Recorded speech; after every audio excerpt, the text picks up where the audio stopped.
Service They're dogs? not service dogs.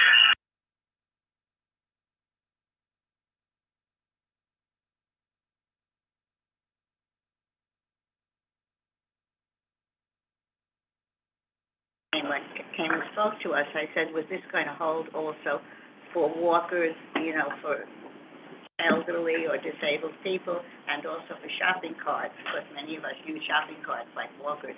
And I didn't see anything about that in the release at all. Do you have any information? I don't, but at the moment, I think people are using it for whatever need they have. If the seats are taken away, or if it's a fold-up seat, that space has become available for use as a storage, whether it's for a stroller, a shopping cart, whatever. I know, I understand, but it might be helpful if something went out in writing about it also, because I've been doing that with my handy dandy shopping cart, which I use as a walker also, when necessary. I'll mention that to them. Absolutely, And Stuart. maybe they can clarify. Just one other observation, the signage is still scant, you know, about this opportunity, that's all. Yeah, I have a feeling when it's on 1,000 more vehicles, they're gonna do the Gonna sign. gear up for. Yeah, I hope so. But right now, About it's 20% already. Yeah, it's a lot of the fleet. No, it's a small portion. But it's a lot when you consider the number of vehicles. It's up by 90%. It's on more routes too, which is gonna be helpful. Yeah. Well, my question is, if someone's sitting in that seat that doesn't have a stroller, is there a procedure for exchanging that person with a stroller? I have not heard of any such procedure, and I don't know who would initiate that. The bus operator's got a lot in front of him or her. That would be also system-wide accessibility, and Rachel is at Q already, as I saw Q today, and we were at the press conference. And Frank has been watching these drivers. If anyone sees these problems, as Lisa, you always say, put the complaint in and please let PCAC know. And just let everyone know, it is up by 90%. The B1 bus is almost the highest numbers. And it's been working. I agree with Stuart about stickers, because the way the buses come into the depot, they're not keeping them, you know, very clear. They're also seeing it comes off. So there is some issues that. I will be seeing the bus folks at the committee meetings on Monday, Yeah. and we'll absolutely mention them. Thank you, Andrew. Sure. And it would be really appreciated, because the stroller level is doing well, and I want to keep it well. Okay. We have our guest here. We have our guest. Just circle back, Karen, about the dogs. So Andy Byford always said that dogs should be in baskets. So Wizard of Oz. I don't think any dog that I've ever seen was in an actual basket, but, there has been certainly a proliferation of dogs on trains. I don't know that, I don't even know how enforceable that is. Is that a rule? I don't know. You can get a summons, from the NYCTRC. You can. Some people's dogs are much too large to fit into a. Right, But then they shouldn't be I in the think system, that's, technically. that's I a don't think question of. I don't think you're allowed to ask if it's a service dog or not. Correct. Well, they service dogs should be. They're supposed to be marked. We've got marked Dogs, dogs. yeah, dogs, wait, but and you have to- the you're not worried about service dogs. Yeah. Funny, because they, this one had this pit bull. Yeah. And I was just there like, Yeah. am I I gonna think that it's back today? you know, we have to pick our battles on us, and, Until something. All right, folks, our speakers are here. We're pleased, especially since we are very fond of improving signals so that we can get more frequent, safer, and more on-time service.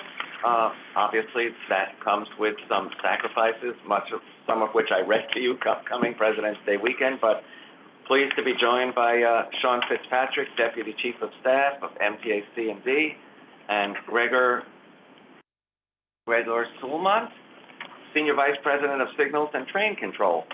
So, Sean or Greg, please take it away.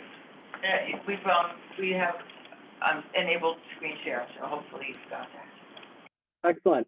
Well, thank you, Andrew. Thank you, Lisa. Thank you to the entire PCAC team. Great to see you all again. And joined by my colleague Gregoire Soulon, who leads our signals and train control business unit here at MTA Construction and Development, and is sort of the architect behind a lot of the reforms that I'll be talking about today, and that he'll be able to add more detail So let me make sure that I can share my screen effectively here, and we'll get into it. Can folks see that? Yes, indeed. Great. Yeah, nice sunset.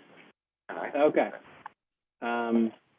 So I think that the goal here is to give you an overview of our signal upgrade system or process, and answer your questions. So we're happy to give you updates both on our broader strategy for system-wide, as well as on particular projects as they're advancing. So as a refresher, I think this group is one that is familiar with the concepts behind CBTC, but it's always good to get everyone on the same page. Our legacy, let me start by describing our legacy signaling system. It's a marvel of early 20th century engineering. Each line, as the graphic here is meant to represent, each line is divided into blocks to keep the trains a safe distance apart from one another. When a train is detected in a block through equipment installed alongside the tracks, we call that the wayside. Nearby signals keep other trains a safe distance away from that block, including with a considerable buffer to kind of account for a worst case scenario of a train proceeding through a signal, even if it's not supposed to. So far, this is again, it's a marvel, but as the technology has improved, the system developed drawbacks that have become impossible to ignore. The block system requires a significant distance between trains to keep them safe, including what we would think of as too much distance. The trains can't run close together or as fast as we would like. That wayside equipment that I described also requires a huge amount of maintenance. For example, our great maintenance of way staff has to walk the entire 850 miles of track miles to ensure that each trip stop or mechanical brake is inspected each and every month. And since the detection and signal systems are decentralized, we don't know centrally where and how fast trains are moving.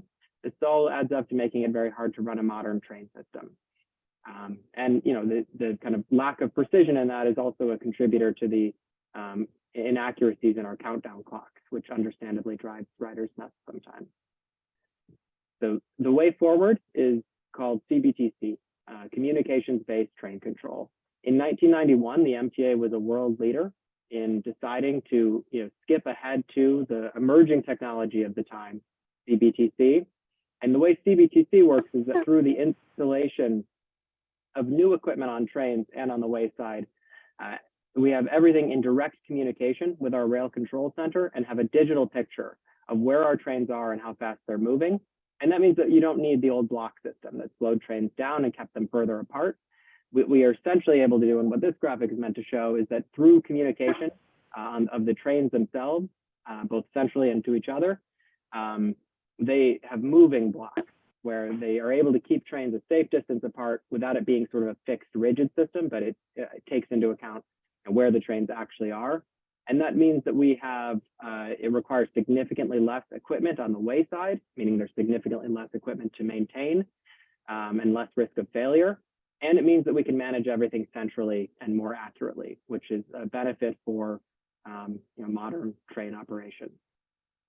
So this was a bold move that the MTA took in 1991. We were the first system to attempt a brownfield upgrade of an existing heavy rail train system to CBTC, and it worked. And it was unquestionably has proven to be the right move. It is now the kind of standard technology around the world. We bet on the right horse in that sense. And where we have successfully transitioned to CBTC on the 7 and L lines in particular, we've had significant benefits for riders. On the 7, to give a couple of examples, on-time performance improved from 68% pre-CBTC to 91% afterwards, and train speeds have increased 8 to 14%, depending on the express or local. So those are the types of results that we were hoping to get from CBTC, and we have in fact realized them, in addition to all the sort of back of house benefits of there being less intensive maintenance requirements. So we've continued to scale that up, and in fact have scaled that up in an unprecedented way. We have under this capital program, we have $6.7 billion to modernize signals, and we have 4 lines currently under construction. And the the big sort of breakthrough here that goes beyond what was achieved with the 7 and L lines is that these are all lines that will have interoperability, which is to say that we own the technology and different suppliers are able to install it for us. And that's essential, even though there have been, and we'll get into this, even though there have been some growing pains with that, that's essential because it's how we can ensure competition and guarantee that we will, have a competitive market for our outfit of the entire system going forward. And so we have work underway on Queens Boulevard West, where CBGC is in effect, although we're working through sort of final issues with Siemens that we'll get into. The 8th Avenue and Culver lines, which are sort of in significantly into their construction process. And again, I'll get into more details in a moment on their status. And then the Queens Boulevard East line, which was awarded at the end of 2021, and is sort of kicking off construction work at this point. Sean, Yes, can you just go back to the slide you were just on? yes. You might want to remove the E from the bottom there. It doesn't go to Brooklyn. Thank you. It's true, although I've always lived in terror of an Andrew Albert correction, but I will defend ourselves on this one, which is just to say that we're referring to the entire line here, the entire 8th Avenue line. We'll move the label rather than remove it. Okay, it's a fair point. It's a fair point. So we have additional lines in the pipeline as part of this capital program. One of them we just awarded in December. It was one of our commitments that we were able to make by the end of last year, of December 2022. This one is a correction that I need to make. I'm catching that one myself. It was awarded in December of 2022. The Crosstown G line. One thing that's significant there, is that we actually extended the limits of that line so that rather than stopping at Hoyt-Schermerhorn as had been initially planned, we're actually taking it all the way to meet up with the Culver line at Church. And that is, there were pros and cons to that approach. It's not the oldest equipment that we'll be removing for that section, but we thought it was worth it. It will mean that at the end of this project, the G will be entirely CBGC equipped from end to end. Folks will note that this is a little bit of a different map than was anticipated when we started the 2020 to 24 program. We have focused on the B division and on some of the oldest signaling equipment in the system, and that led to essentially the swapping of the 6th Avenue line in Manhattan with the Lexington Avenue line, which, although kind of especially pre-COVID, the Lexington Avenue line had capacity issues. With the kind of changes in ridership, we were able to focus on a line that has significantly older signaling equipment and is thus, from that perspective, in more dire need of upgrades. We also extended the Fulton line significantly, which again should have benefits for some of the oldest equipment in the system. So I've told a story of a lot of successes, and I think we are rightly proud of all of the things I've said. These have been challenging projects to manage, though, and so I want to get into kind of where we are on implementing these projects and sort of what are some of the things that, as we have scaled up from doing the L and the 7 being sort of a single line that does not have interoperability between different lines and was done by a single supplier, what are some of the challenges that we've faced as we've scaled the program up? So QBL West, the E, F, R, and M in Queens, has been in operation under CBGC since earlier in 2022. And it will be a major benefit to riders on those lines. I'm using the future tense there because we're not happy yet with the reliability outcomes. Anytime you upgrade to a technology like this, we expect some failures that would impact service as we transition, but we've been seeing, something like one major disruption a month and more regular minor disruptions. And it's far too many. And that's largely the result of the software performance issues that our technology provider, in this case Siemens, needs to address. And so what we've said is that we are not going to declare the project substantially complete until those problems are addressed. We're working very, very closely with Siemens at the highest levels Gregoire and Jamie Torres Springer, the president of C&D, are meeting with them regularly to use every tool at our disposal. I think that we have good faith engagement from them, and we are confident we will address those issues. But the software issues have delayed the sort of benefits from CBTC on the Queens Boulevard West line. We've also seen a delay on the construction side on the Culver line, which is the F&G in Brooklyn. This is due to specialized ties that were ordered for the track work that were not designed correctly. And that's led to sort of cascading delays. And we're working to have the parts refabricated as quickly as possible, and are working closely with our contractor, Tudor Breedy in that case, to see how to pull that schedule back in, at least to an extent. But it's an example where sort of specialized track work and an error on the contractor's front has led to a significant delay.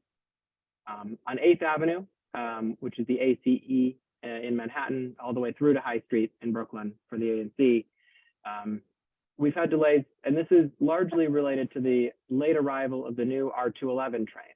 So one of the things that makes CBTC distinct is that it requires this new equipment on the trains themselves, and sort of the oldest trains in the system are not good candidates to be outfitted with it. And so for the 8th Avenue line, we are relying on the new R211 trains, which will come equipped with CBTC. We have also, as I think folks on this committee are likely aware, we have issues with our rolling stock delivery, and there are delays. And so that means that has sort of impacts on the CBTC project as well. There are also performance issues as we're doing the construction work. We're working to address those, but sort of perhaps the most critical thing to take away is that the rolling stock itself is a challenge. And then finally, the Queens Boulevard East line is on track. It's been a lot of work to integrate the different schedules of the different components of the project. The thing to note on the Queens Boulevard East line that we're very excited about is that it brings a third supplier, Mitsubishi, into the fold as a supplier for us, which again, I think will have, although there will be a lot of work to make sure that project is delivered properly, will have big benefits for the MTA in the long run to have that competition. So those are oh, sorry, please. Make some comments on that F delay, a 2-year delay. I'm sorry, I'm having a hard time hearing. I think there was a question about the F line, but I didn't hear what it was. Well, there's a 2-year delay from your program. What's that all about, right? Yeah, that's a result of the issue that I described with the ties. So it's a specialized type of tie that needs to be installed as part of the track work in that contract. It was not designed properly and was in fact fabricated improperly. And so when the installation came, it became clear that it had to be not just modified, but refabricated. And that because of the long lead time, especially in sort of a COVID era of supply chain issues, that has led us to sort of, at this point, forecast a 2-year delay. It is, unacceptable, and something that we are, working to, both expedite that fabrication process and try to bring that schedule back in. I don't know, Gregoire, if there's anything you want to add on the Culver project in particular. No, I think that's sufficient, Sean. Thank you. Yep. So it certainly is it's an eye-popping number. It's one that we hope to have good news, later this year on sort of having successfully brought it back in. I will say the rest of the project is proceeding apace, and we've hit some important milestones of installing switches and things of that nature. But it definitely is the track work, actually, as I'll get to, has been a major challenge. What about the cost, Sean? I'm sorry? What about the cost on that? So we will, the cost is the question? Yes, on Culver, I would like to answer on the cost. So there is a dispute, there is an ongoing dispute. So the capacity of what we can comment and say is limited. Are you using Forest Hills Continental Avenue as the dividing line between QBL West and East? are we using, sorry? The question, Gregoire, is where does QBL West end and QBL East begin? And Andrew is using a somewhat retro name for the station, which may be the cause of Gregoire's. It's a little bit further. It's Briarwood. Sorry, can you say it again, Gregoire? What the station is? It's at Briarwood. It's the demarcation. Briarwood. Okay. Yep. Thank you. Andrew? No, that's not the same station, that's a different one. Andrew? Yeah. Stuart? Yeah, Stewart. Just another question about the ties. So are any of the segments that you've listed here, or any of the future segments that you had on the prior slide, dependent upon a particular tie that you're waiting on? The Culver line is the one for which that is the case. No, the Culver line is that outdoor segment of the S line, but I'm saying so for the outdoor portion of the S line that would be Smith 9th Street or 4th Avenue that's outdoors, not in a tunnel, would that also, when it's, in play, be dependent upon the same type of tie? Or any of the other segments that you've listed here? It's a really good question, and it actually leads very nicely to sort of the next segment of this presentation. The short answer is that one of the things, as we have reflected on the challenges that we've faced with these projects, one of the lessons has been to treat them, I'll actually advance to the next slide if that's okay. We'll treat them as a technology project rather than a construction project. And one example of what that means is separating out this sort of track work from future contracts so that the signal upgrades are not, don't run the risk of being delayed by the track work in the way that we've seen on Culver. And so let me talk through in a little more detail sort of what we mean when we say treating it as a technology project, not a construction project. Obviously, there's still construction involved, but we need to change the way we manage the project. So to that end, we have now convened between New York City Transit President Davey and my boss, Jamie Torres Springer of C&D, a steering committee of senior executives from all across New York City Transit on the one hand and MTA Construction and Development on the other, to identify problems and solutions more proactively. Through the steering committee, we're meeting monthly to ensure that the build out and operations are managed as one, that we don't have issues of late surprises as projects are handed over, and that we are solving projects collaboratively as they arise, rather than sort of having a division between the construction on the one hand and the actual implementation by transit on the other. Through this process, what we're doing is building our internal capacity to manage these systems across their life cycle and get the most out of our contractors. And that means implementing design build performance-based requirements for upcoming projects. So that's a major step towards treating CBTC as a systems project. It means that rather than sort of a design build package that is set up like a typical construction project, we have milestones and guardrails on the software issues, for example, that we've seen on QBL West, so that we're catching them earlier and addressing them earlier in the process before they have impacts for customers. And the final thing I'll note here is that we're not just looking at this sort of going forward, we're also applying this lens retroactively, doing a review of performance and reliability on the Canarsie and Flushing lines. So, which have been successful. We think we could do even better with, with improvements to the system. And so that's what we're seeking to implement. All across the system, beyond in managing individual projects better, we're taking steps to clear the way for more effective signal modernization. And on this one, I'll give sort of a very brief summary, and then I'll turn it over to Gregoire for more details. This starts with sort of scope definition, and this is the point that was raised earlier. We've seen projects suffer from delays or other challenges due to scope elements that aren't actually signal modernization, like track work or traction power upgrades. And those are absolutely important goals for our overall program, and we're not, proposing to, deprioritize them or not get to them. The thought is that we would separate them out from CBTC work so that we can use the right management strategy for the right job. And so for signal modernization, treating it as a system project rather than treating it as a kind of more typical construction project, that is the right way to manage a track work program. I'm simplifying the system. Let me turn it over to Gregoire to talk about sort of what we mean when we talk about simplifying the CBTC system.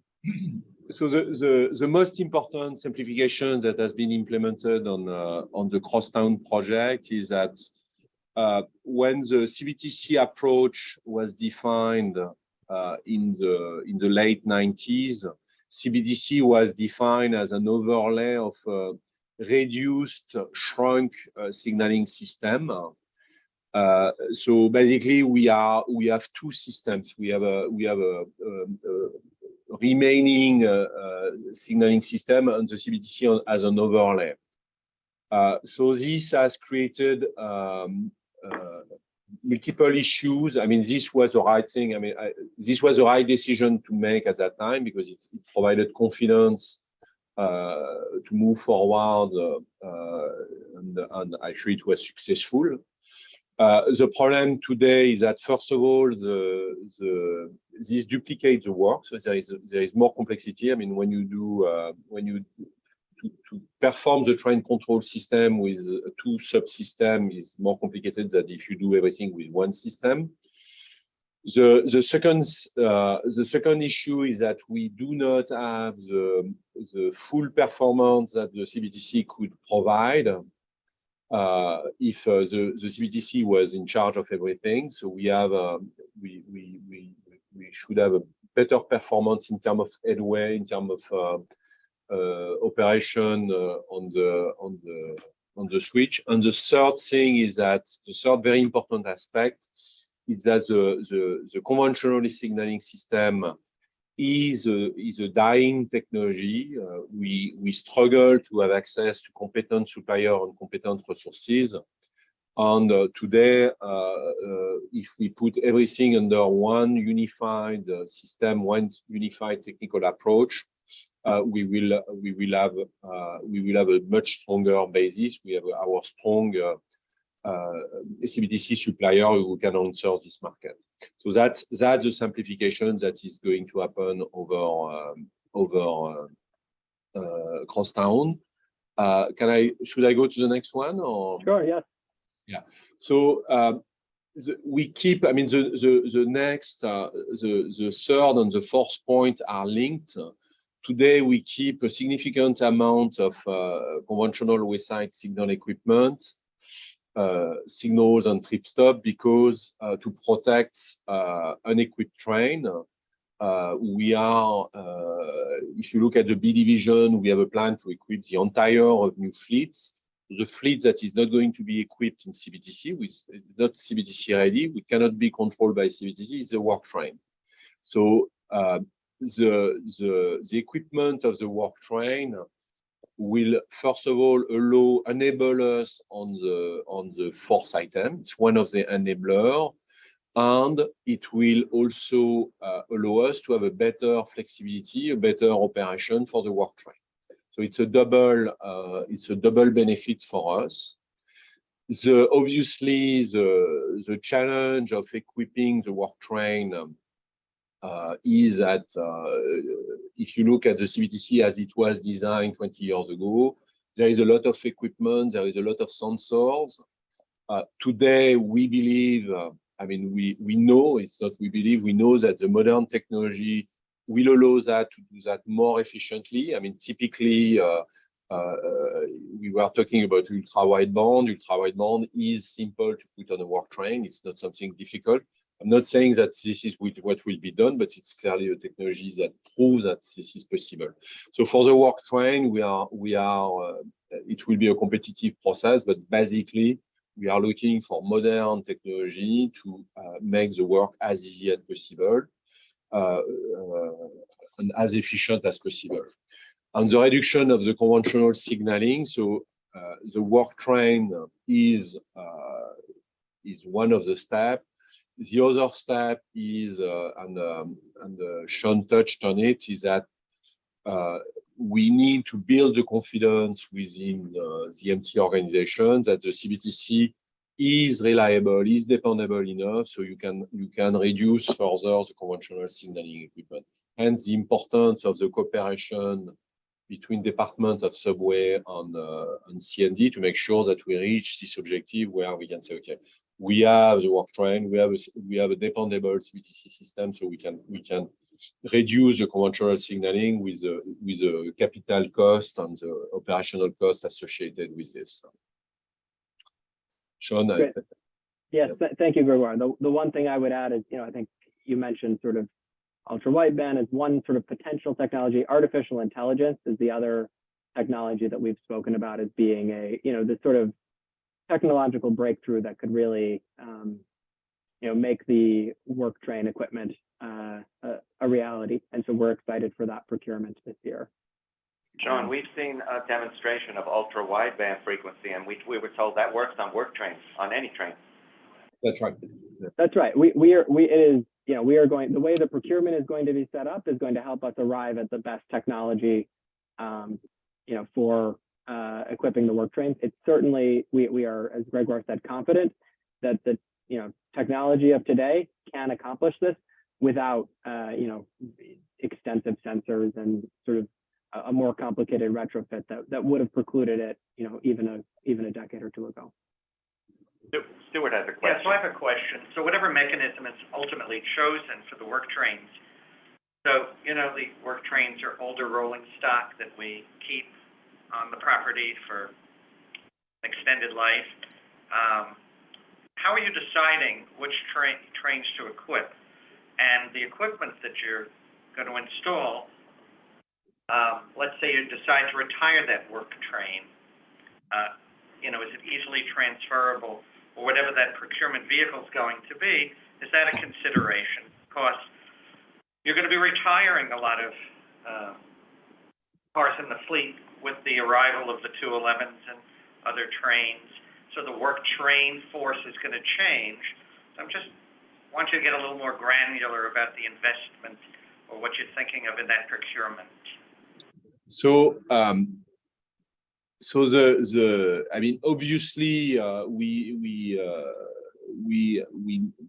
are working and we are discussing with car equipment to make sure that our plan to equip the work train is meaningful, that we don't equip, we equip progressively to cover the need of the lines that are deployed. So that's the first, and that helps that maximize investment and helps the operation. So that's taken in account. After regarding your comments, I like your question, because this is kind of the point. Is we do not want. For me, the perfect solution would be I have a kit to equip a work train that is not specific to the work train. Maybe there is some software parameter associated to the work train, but basically I place the kit on the work train. There is the only interface with the work train is interface with the emergency brake and interface with the power. We need some type of power, and you could imagine that we provide our own power, but and there is no other interface, no sensor put on the truck, no sensor put on anywhere else. To minimize, and this is exactly what we are looking for from the technology.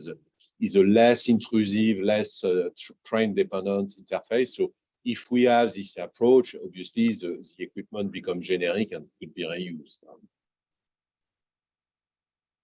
I have a question. Go to Lisa. No, go ahead, Lisa. Thank you.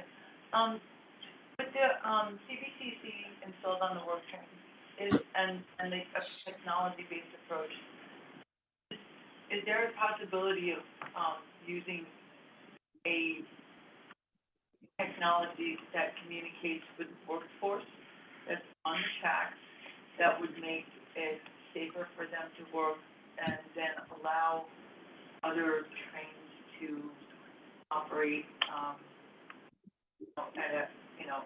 with another speed on CBTC installed tracks? So I am going to answer this way. it is clear that when you inject new technology, it opens opportunities to do other things or to provide other features. So I'm not going to use a worker protection, but I am actually I could use a worker protection. So for instance, if we use AI, if we use image recognition, and we put a set of camera and sensors on the top of the work train to it will enable us to it will open the door of track intrusion, debris, etc. Once the technology is in place, I mean, we can reuse the sensors to do more.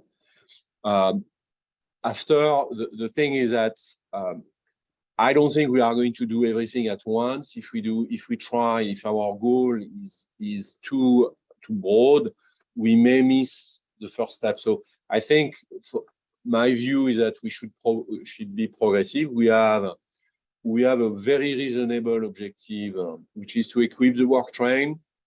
We are confident that the technologies that we are using in the work train will open other opportunities.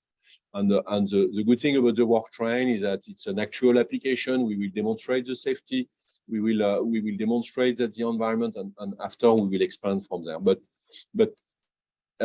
I am not. I mean, obviously, this could be challenged by other people, but I am more in favor of being realistic regarding the objective to say, okay, let's do that. Let's do this well.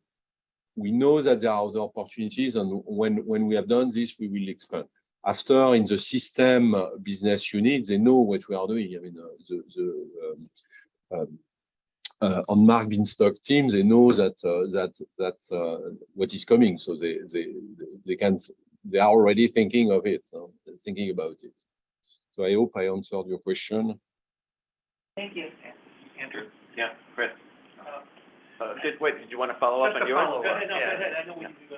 I don't know if you know what. No. But thank you, and I think Lisa's question about, other enhancements about safety, again, I think this committee would be interested in just seeing whatever that standard is about the life of the work train as a guide to making the investment to either add additional safety equipment or technology that's transferable to another rail car that's retired from service, which leads me just to one other sub-question.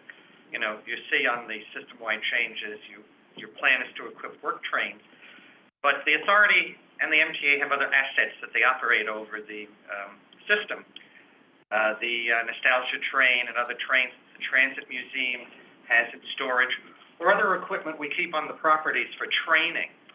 Are there any plans here to equip those vehicles with equipment, or they would be rendered inoperable once the system gets to be more CBTC based?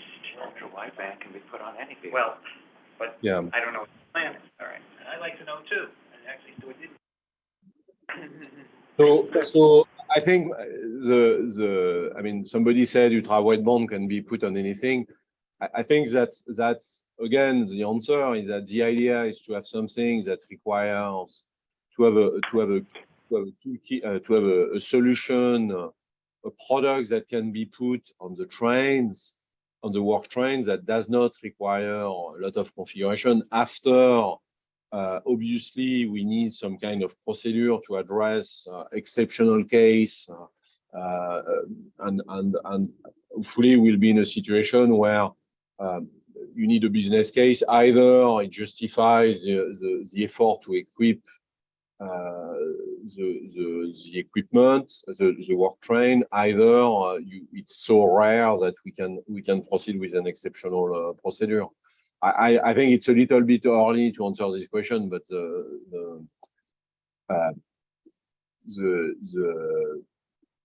yeah. So the thing is, I mean, in terms of safety, we are going to keep the signals to protect the switch. I mean, the home signal will remain. There is no plan to eliminate the home signal. The goal is to eliminate the trip stop, to avoid the need of trip stop. I mean, if you put some additional measure, you could imagine that the train under special procedure could operate under the lateral signaling without strip stop, with some additional measure. Obviously, we would not carry passenger like that without protection, but it can be addressed by procedure. I don't know, my answer may be confused or confusing more than doing more harm than good. No, I think the spirit of the question is well understood, and as Gregoire says, is that type of flexibility to address sort of special circumstances, like the nostalgia rides, etc. Yeah, I don't know that we have a particular plan for them yet. It'd be premature, but we're seeking a technology that is flexible enough to address cases like that. All right, thank you. One way I'm gonna go ahead and do it this day, because it makes it easy for me, because there is one bigger issue, and Stuart, I think you agree with the work trains, sometimes they do break down a lot, because there was one breakdown at Neptune Avenue that caused a lot of problems for school kids getting on the S train. A lot of these, I know you guys are working on the signals, but can we make sure before they are going to work train mode, can we make sure they're being tested first? Because they've been breaking down too many times, and then during rush hour, trains have to be rerouted or a train has to be suspended, and it does stress a lot of people out. And do I need to remind seniors and people with disabilities they need to get to their destination? And that's like a big issue that I got to hear. Due to a work train broke down, so many emails of them, it's ridiculous. And especially when it's a single line, the train can't go around it, it's stressful. It does happen sometimes on the Long Island Railroad, it happens on Metro North, but in the subway world, it's much more stressful. So it's really going a lot, and I know everyone else will agree with me behind me, it needs to be really checked more thoroughly, period. And the point is well taken. It's certainly something that our colleagues in car equipment and subways in general take seriously and prioritize, making sure that breakdowns are are a fact of life when it comes to running a railroad, but decreasing the frequency of them is always a goal. I don't have any particular insight into the steps that transit is taking on that front, but I will say that our goal is that through the signaling system at least, is that the work trains will be able to perform as well, if not better, than they do today. As Gregoire noted, there are potentials, especially after we establish the base case, for it to improve the performance of work trains. Thank you for the question. And just to add what Stuart said, I agree with him about the stylus trains, because this year's holiday train was the highest number ever, and we want to make sure those holiday trains are running, especially for these kids. This is a great way to education. I really want those trains to run, please. Andrew, it's serious. Nobody's talking about stopping them, Chris. I never said, but just in case, I want it on the record. So Sean, you gave a timeline earlier. Nowhere was the A division mentioned. How far away is that? This is a very convenient transition to my final slide, which I will advance to. So we are looking to the next set of challenges. So I'll start with the second bullet point, which is the A division. So we are, I think the RFI is, you can correct me, Gregoire, whether it actually went out by the end of the year or is imminent at this point, but it did? It did, So, yeah. It did, yes. So we put out an RFI to explore the retrofit of the existing A division rolling stock. And the reason behind that is that, given some of the challenges that were alluded to earlier with rolling stock procurement, and given just the state of the A division rolling stock, which is, as a rule, with some exceptions, as a rule is newer than a lot of the B division. What we have looked at is, how can we, with today's technology, as opposed to the technology from a couple of decades ago, retrofit the Millennium rolling stock to be CBTC equipped. So we are exploring that this year, and hope to sort of get the RFI as a request for information to get the technology, sort of all the latest technology in front of us to determine, is there a path and what is the path to advance CBTC more quickly on the A division than would otherwise be possible if we waited for it to be all new rolling stock. So I don't want to get ahead of our 20-year needs process and obviously the next capital program, but the intention is that this technology, this survey of the technology will enable us to proceed significantly more quickly than if we were to wait until it was necessary or possible to replace all of the rolling stock. I don't know if there's anything you want to add to that, Gregoire. No, I think you explained the objective. I mean, obviously, if you compare a review train to a work train, the interface on a review between the CBTC and the review train is more complex. So, for instance, we need to establish a network between the front and the tail of the train. So far, this was we were requiring to have dedicated wiring. It was requiring major rework of the train. If the train was not designed for that, we know that there are technologies. I mean, if I take this example, we know that there are technologies that could allow us to run a network, a data network, a computer network over a train using existing line, which we in this case, instead of having to rewire the entire train, you just need to put some dedicated equipment in the front and the tail, and you can have a communication between the front and the tail. So this is one example, but we need to interface with the propulsion. We need to interface we need to have a screen display, a train operator display, etc. So if you want, the purpose of the RFI, and we are very interested, we're very excited because I think we will have a lot of good answer, is to see how to minimize the investment, how to minimize the work, how we minimize the immobilization of the train so we can convert the Millennium train in a CBTC train. So that's the purpose of the RFI. This, once we have a plan for that, we can have a plan for the A division that is not dependent on the R262, but that can be progressed independently. So that's the purpose, the second bullet.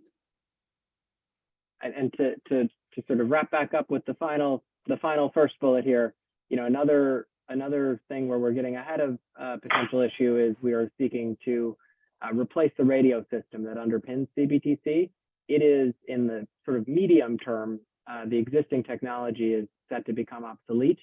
And so we are going to use an internet protocol or IP technology to replace it, taking advantage of all the new fiber cable that you've likely heard we're installing in our tunnels and stations. So that's another sort of example of us future-proofing, staying ahead of problems before they arise on the radio side. The only thing, if I may, the only thing I can say on this particular point, it's starting on Crosstown. The first, right. Yeah, Crosstown is going to use a new radio. We are going to prove to fully specify and design the new radio, and then we will go back to the other line. So, and to conclude, I think that you've heard this tagline before. We think that the sum of these reforms that we've described will be a better, faster, and cheaper signal program. We'll make it more reliable and maintainable. We'll speed up deployment and reduce the disruption when we do so. And ultimately, that will lead to lower life cycle costs.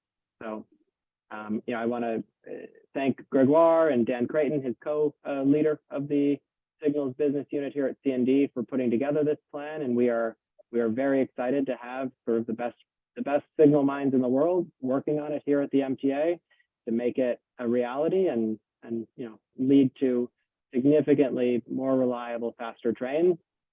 Not in the very far future, but in the coming years. So thank you for your attention today. Thank you so much. Thank you. We will be following this. Thank you. Is there any questions? No. Thank you. Okay. Have a wonderful day. Thank you. It would be possible to send us a presentation.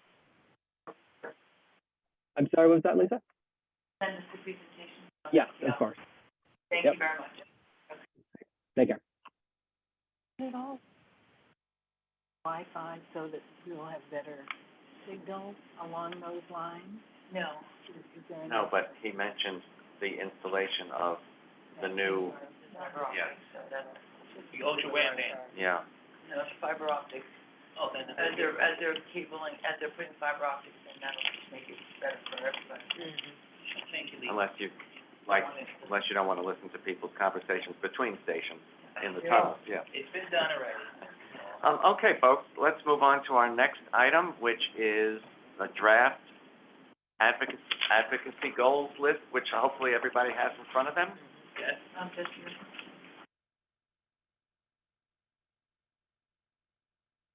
We can share it. I have mine on the computer screen. I can take a picture of it and give it. so we Or developed put it here. these goals, thank you, and have shared them with you previously. They are a subset of the goals that we shared as part of our broader PCAC goals. We pulled out the advocacy component. We were asked at one of our other council meetings, prioritize everything on that. That's something that we are going to work on, but, what we really want is, your input to help us to prioritize and to, as we plan our work. We're interviewing interns. We do have a vacancy that we're interviewing for, and two part. We're filling our space. Fulfilling. Fulfilling. Yes, fulfilling. I have not fulfilled my stomach today, so I might be dragging a little bit. But we are, we're at a point where, we're able to actually, move forward and do the things we want to do, but that we all, hope to do. So we ask for your thoughts. We can have a conversation on these now, or we can, and continue them.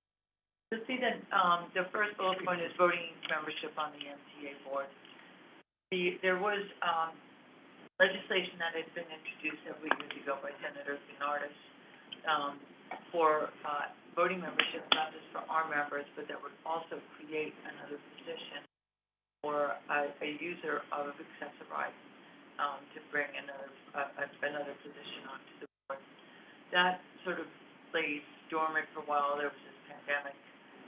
There was other things like congestion and things like that happened in the midst.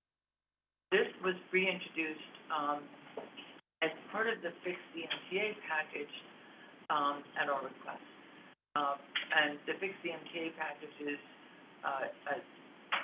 a group of selection of 9, different bills that have been, cobbled together, strung together largely by Assemblymember Mamdani and Senator Janoris, but with a number of their different colleagues, that would fund the MTA, that would do a number of different things, but one of those bills is voting membership for our 3 board members and another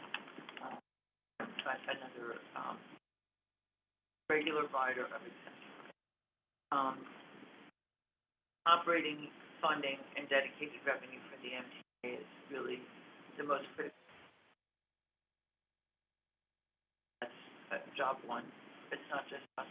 I think our elected officials have really come to rise to the top. A lot of them are fighting for it. The governor has mentioned it in the state to state. The mayor's state of the city is happening right now. Hopefully he says the words MTA and fund in the same. And I will is also part of that. But we'll see. And affairs should be part. I will fund affairs for that too. Although that's baseline. The other aspects of the advocacy goals are strong and essential to a strong and essential advocates should have a voice in it.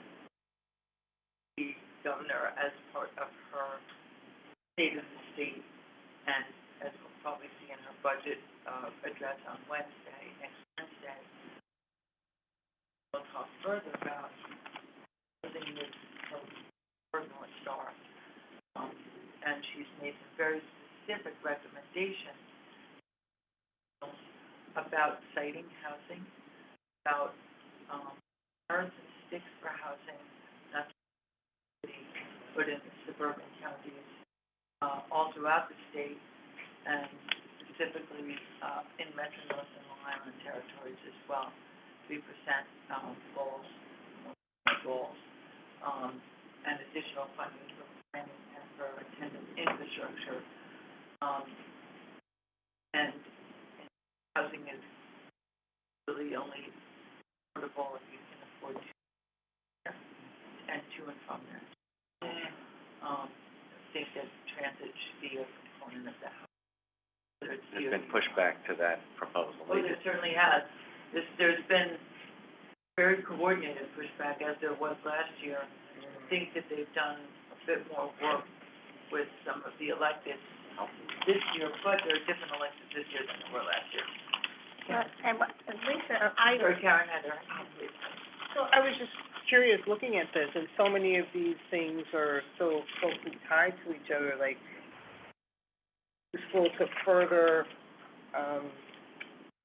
connect those, like, when I look at transit investment near new, development, new transit projects, transit, like, I feel like almost under one rubric about, you know, ensuring that we have this connected transit network that supports, like, just grouping them better, so like that way, and words not better, but in a way that we have less things, it seems, that we need to prioritize, because there's so many that are just under that, or like when I look at MTA operations, funding, and the efficiencies, like, to me, like, that goes together along with congestion pricing, part of that, because that's a revenue stream, so I'm just thinking, like, if we have less, I think it's, like, less overwhelming to whoever we're putting that forward, and just If a stronger two words package. were added to one of these, value capture, that would really help the MTA in a lot of ways. Well, that's part of the operating, funding dedicated revenue. Right.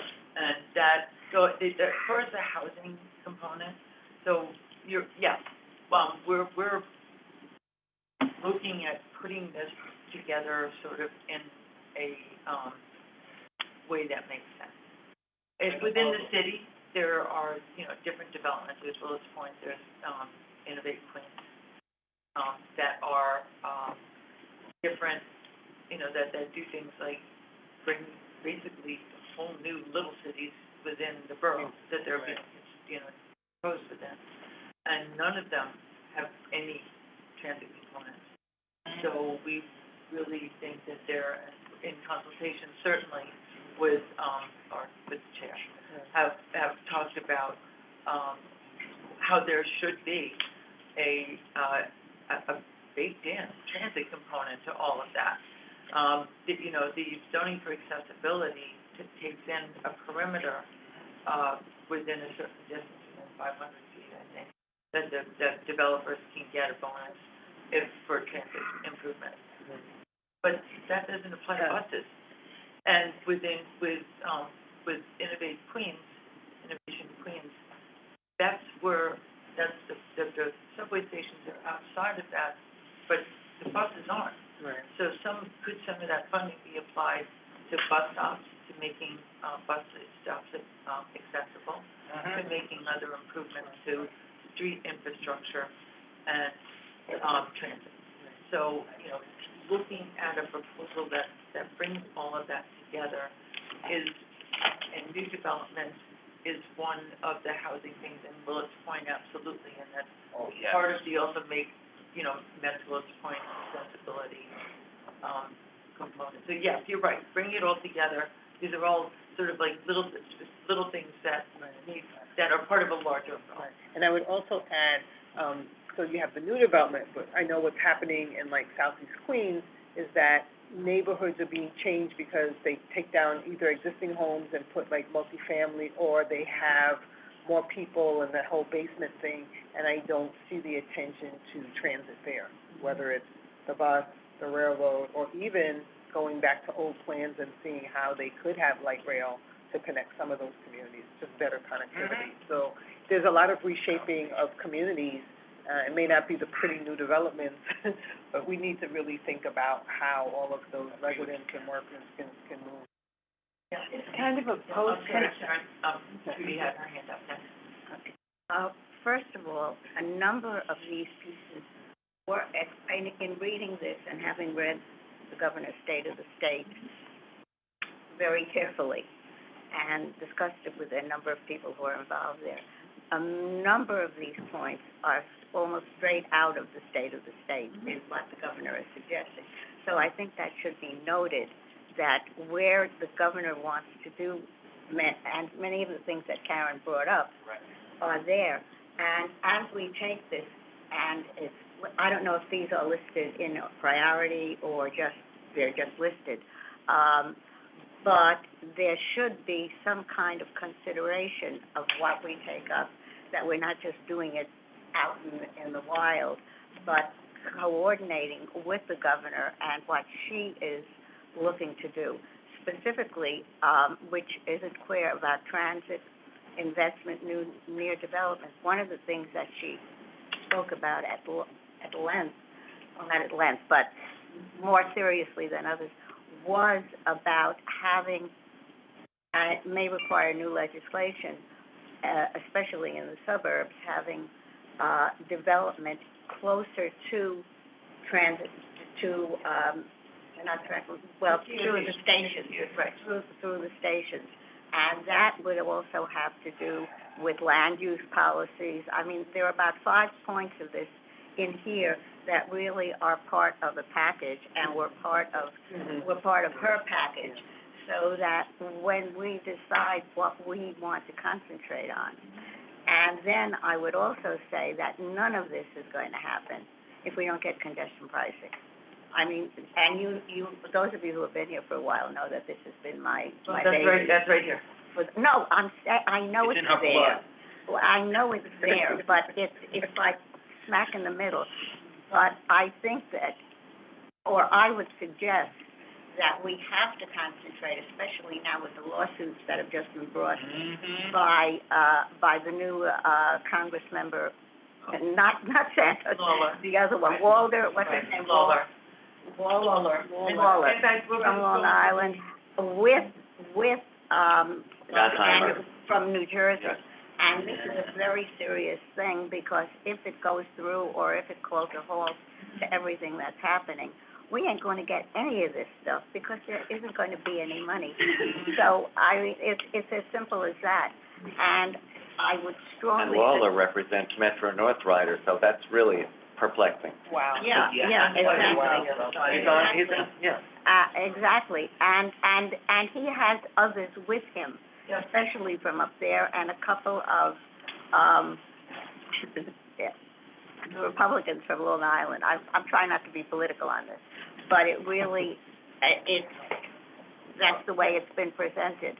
And as I said, so many of these things have to do with where is the money going to come from. Right. And so I would strongly suggest that we consider making our number one goal or advocacy goal for the coming year about, making sure that whatever we can do in getting out the word and working on congestion pricing, and then combine some of these real estate, because you're absolutely right. I mean, the governor's main, or not main, but she's concentrating on a lot of things, but housing, and that happens to be also the mayor's thing. So I think you're right, Judy, congestion pricing, but operating funding too. Those two really need to go hand in hand. Funding. But then, So we'll prioritize. what I was saying is that some of these, rather than having them as separate Right, that's what Karen also was saying. talking about them as a package. Yeah, but we'll put those together, we'll group, those are the good points that you pulled. Thank you. Sharon actually had her hand. Okay. Yours, thank you. And I'm at the two. and Burke. Yes. Thank you. I think there's a growing awareness that we're in a post-Robert Moses Yes. situation, and that the overview of all of this is not anti-car, but to proceed to mass transit from individual automobiles. And all of that means that this is part of the city's responsibility, the way it was to ensure we had parkways, it's now to ensure that everyone has access to transit. We hope so. That would be great. That's why we're working with to fix the MTA. Why we exist. But I do want to say, since you raised congestion pricing, there is a rally next Thursday that we'll be participating in on this side of the George Washington Bridge in support of congestion.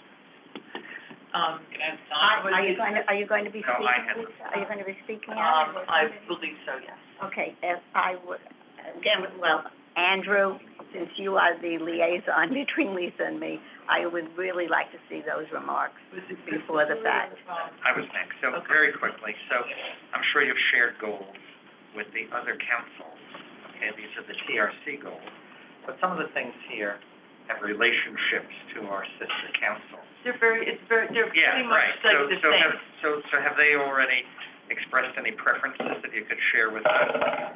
You know, some things that pop out for me have to do with, cohesive Metro North and LIR fare policies, that's something that we've discussed. Yes. You know, but I'm asking, is there anything you can share from the other meetings about the priorities they expressed, if they did express any? Yeah, so we, didn't have sufficient LIRR participation, is that right? Okay. For Metro North, we spoke about, a number of different things. A lot of it was dedicated funding for the MTA. Building a stronger PCAC, right? Okay. Prioritization of the goals, similar to what we've discussed here, and a reorganization, filling the vacancies. Right. We gave them the whole list of the goals. But that's why one of the reasons we didn't give the list that's this long was because they said, which everybody has already seen, at Right, you shared. PCAC. And, there was a much larger representation at PCAC from TRC. So that's why we broke out the advocacy goals for,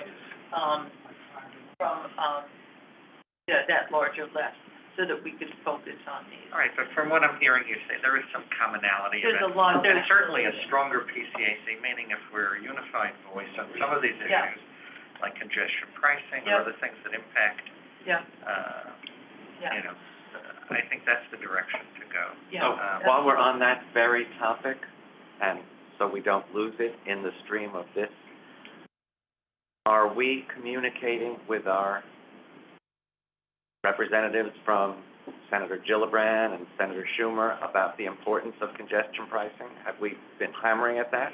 Andrew. We have, hold on, Sorry. so, a letter has been suggested, and we have drafted a letter.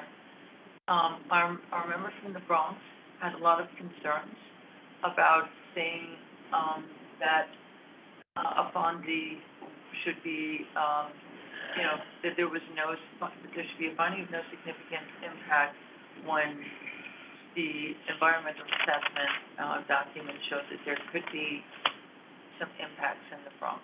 So we have been trying to work on language that would address those concerns. Lisa, could we see, I know you. It's still a very draft, it's Okay, not well, at the no, point because, yet where it can be. only because, as I said, this has been my baby. I understand, Judy, I but would love to just add my, I'm working with people at the MTA to help navigate the language and where they are, so that we can get this to a point. And then you've seen most of the letter, because it went out. I know, but, okay.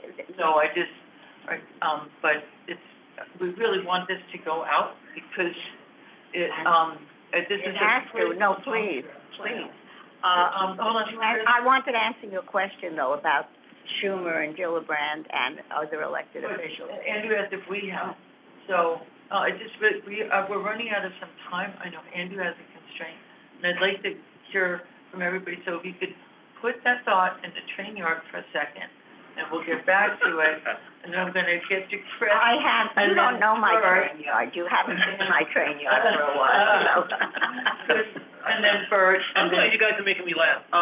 One thing I do like, one thing you did put in, Lisa, and I'm gonna say this for the record, because I did meet with one of the senators.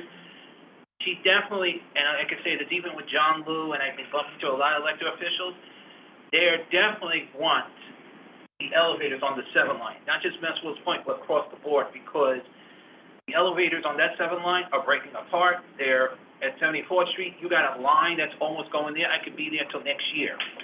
So that I'm really happy.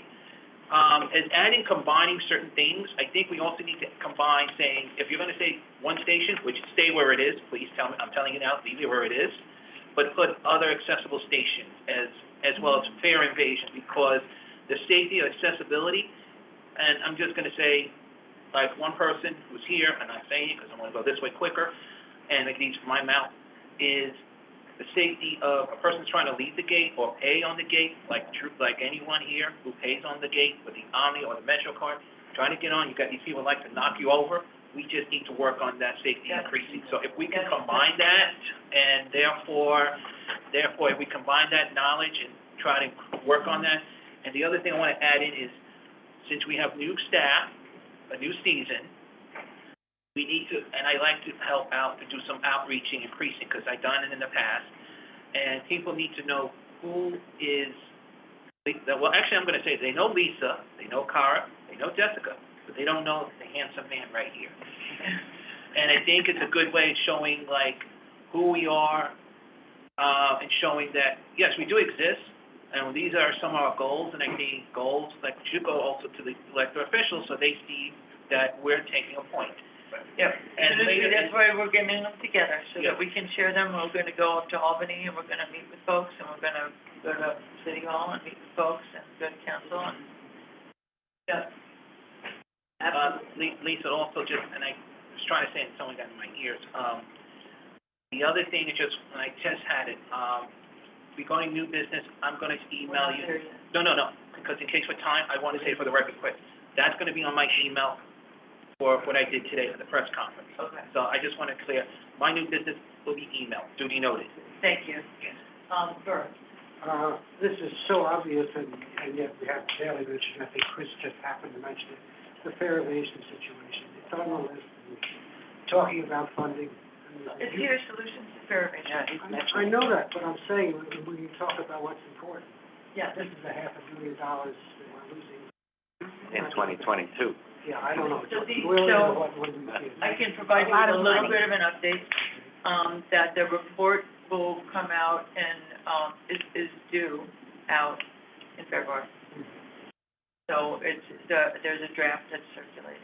Right about the time when a possible fare hike will be out too. When is Probably it, before then. do we know? Do we have a date? Probably. Or even a possible date? Right, so, Jason had a, Sue, I'm sorry, Sue, did I get you, I got you. No, right? you're, yeah, I'm Okay, good, I'm good. Jason? Thank you.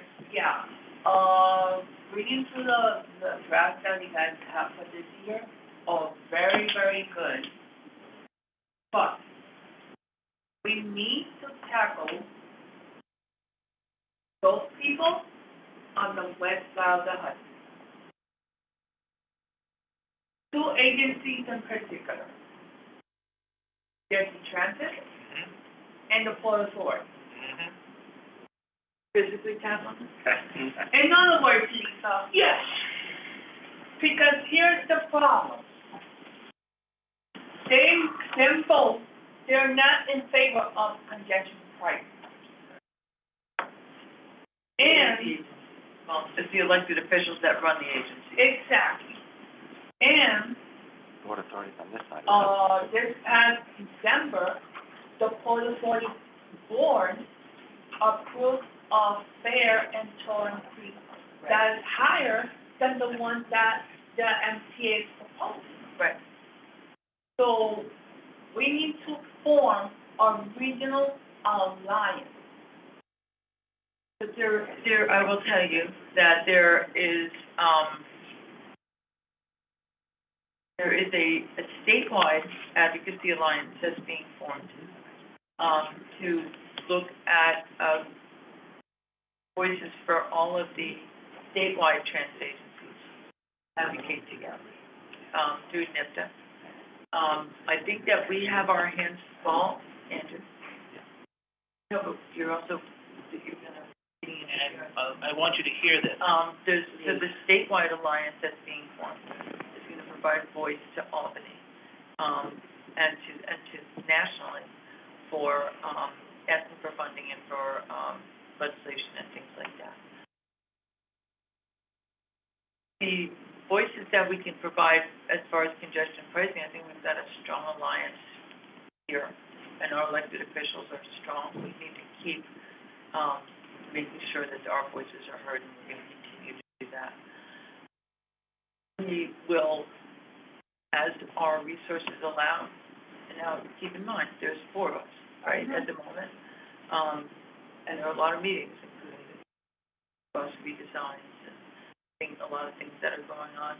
We've been asked to start attending New Jersey transit meetings and Connecticut, and the Connecticut Commuter Council meetings. So that's a lot to do. I don't know that we can go to Port Authority meetings too and start forming that alliance, but we can certainly, continue to raise a voice and objection to those who are objecting to, congestion pricing. You're right, and we should be very strong about that. Important stuff, and I will be supporting that 100%. Because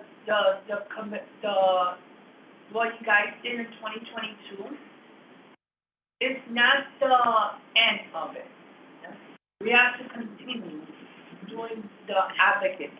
Yep, absolutely. Thank you. And get stable funding for the MTA. Yep, that's what And- happening now. And keep it equitable for every single community, including the elderly and the people with disabilities. Absolutely. Thank you. And I'm not making excuses about what we can and cannot do. I'm just managing expectations. Proceed with caution, just use that word. Yes, Deborah. Hey, I have a major issue with the Port Authority, and I'm going to start attending their meetings. I'll start with the first one. They're the ones who maintain the elevators at Jamaica. When they go out, they do not take good care of them. And that's affecting Long Island Railroad and people with disabilities, and seniors. So one, I'm going to get on their case. 2, it's okay for them to demand that we give their seniors who call, like people who say, come into New York City and they can get in New York State a half fare. But yet, I can't use my half fare or senior card to go on path or the air train, not acceptable. So if it wasn't for COVID, yes, I would have been going much earlier. But COVID, but now, I'm sorry, because like, we had to get on a train to go in Long Island, and the elevator started to go out, so all of us had to like actually literally jump up and down. And the Long Island Cares is calling to the train saying, we see them, the elevator is finally coming down. They held the train for us. And it's not the fault of Long Island Rail, it's Port Authority, we're supposed to maintain that. So I've just had it up to here with them. And just for the record, Long Island ADA Task Force is working on this, and I did mention it to you guys, as with Jerry. Jerry's been aware of it, so this is gonna be a team effort one. And if anyone complains about fast service for public transportation, you know, when you go to Connecticut and Southeast Park, they don't give you correct schedules, and also, if you wanna travel on Sunday, there's no such thing as a bus on Sunday. Okay, are we good? So we will, recraft our advocacy goals. Great. And take all of your comments and input into consideration. These are just great. Thank you. Okay, I think we are then ready for old business. Stuart? Okay, just a very brief, so we've spoken before, I've asked about cleaning, station cleaning. starting again to see a deterioration along the Eighth Avenue line and Any particular Sixth Avenue station? line. Yeah, for all of them. Again, West Fourth Street. What was the first one? I missed it. Fulton. Fulton, okay. He says Fulton. West Fourth Street. And again, on the Seventh Avenue line, along some of the local stations. But I'm also observing, that, and I don't know if this was, are they still washing and cleaning, trains on the one line before they come out of the, terminal?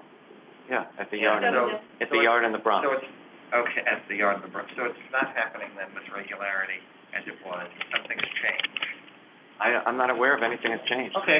I mean, I can take pictures, but, I'm on the one line as well as the B and the Yeah. C, so I can certainly look. I'm talking about evenings, weekdays, so, I've seen a deterioration.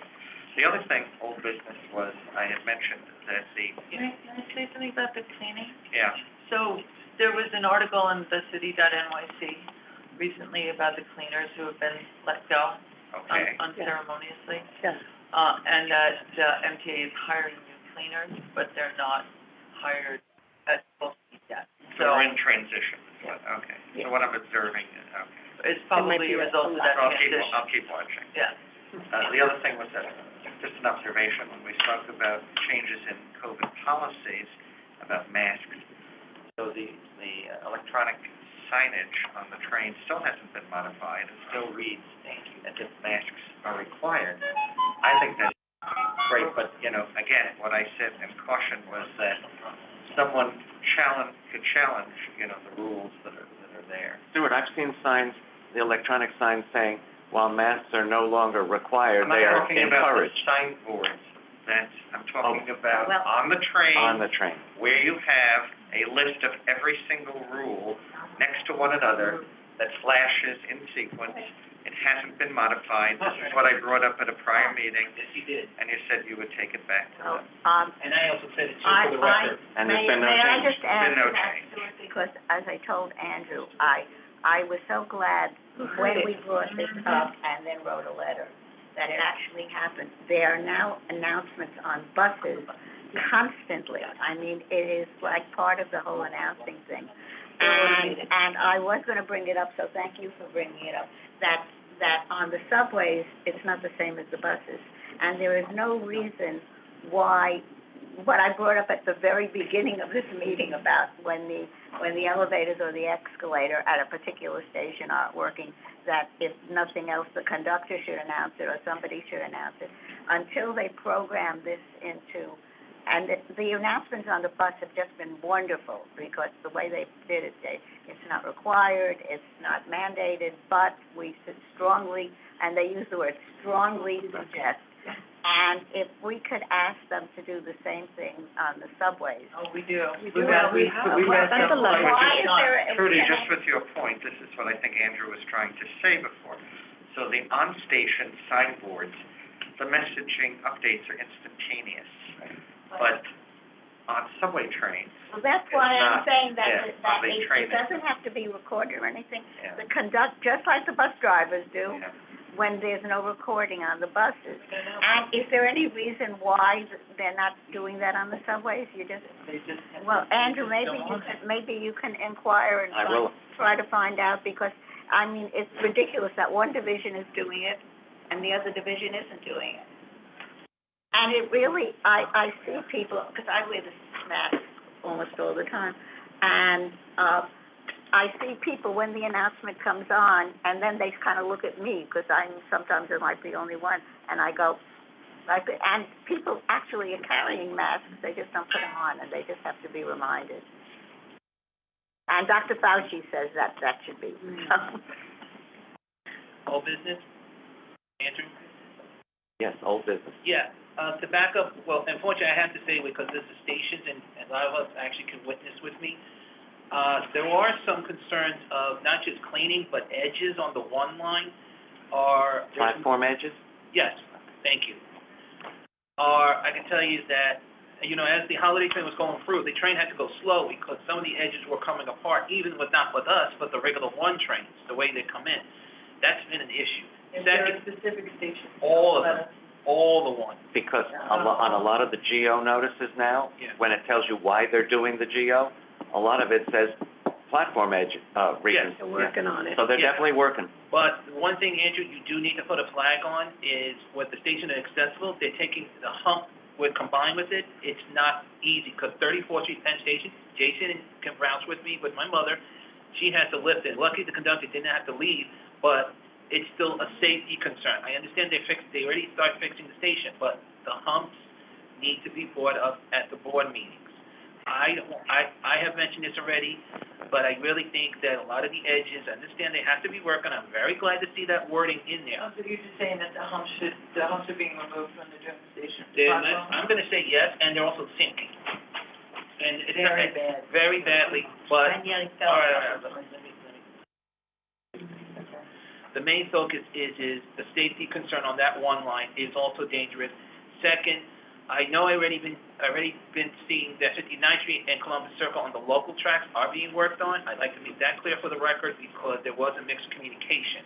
Are you talking the B and the C or the Yes. one? No, BC, and thank you for saying that, because I was the one complained it, I had system-wide accessibility went over there with me, and they did fix it, because they had an urgent Keep track. in mind that if you're talking about the 59th Street on the A, B, C, and D, Yeah, the humps are not gonna line up with all the car types because you have well, they are now. a variety of car types that don't have the doors in the same places. Andrew, I'm not worried about that part. It's not just, I understand the equipment, I agree with you on that. The thing was, it's been fixed. That's one thing I'm saying. They didn't just do a small one, it's a humongous, so it doesn't matter where the train stops. Doesn't matter if you're an 8-car, 4-car. So they repaired what were the existing humps? Yes, Okay. because the That problem, doesn't mean they all line up, but okay. yeah, it That's doesn't good to matter. know. That's, yeah, so, I have traffic until 2:15. and guys, I will be putting, once I get the press release, I will forward it, and that will be my new business. Thank you. I just want to make that clear. Jason, still on old business. Yes, old business. I have seen, related what Chris, said, stations, dirty in Manhattan and also in Brooklyn. I have seen them, too. And also, inside some trains. I haven't been seeing that much, cleaners also. And some bus drivers are cleaning up too much, including, passenger, fell on the C4 a couple of weeks ago, and he had to be transported to a VA hospital. And now this person is consulting to an attorney to, Is that because the bus made an unusual movement? apparently, yes. And this person is taking away legal action. Thank you. I think we should move to new business as the hour is getting late. Anyone have any items of new business? New business. Regarding the private security guards, I have been seeing them in more stations. You have or have not? I have. Okay. But, for example, I could tell you guys, White Skimmerhorn. But they always stand right in front of the fair gate. Yeah. Even though that transit district 30 is right there. They're supposed to stand in front of the fair gate, that's their job. I know, we know that. I've seen homeless people stretched out on the platform at Hoyt Skirmahorn in a station where you have a police precinct, so. We know that. But also, I saw a person hopping the turnstile. And it's Wow. like, Just one person? and at that time, truly, yes.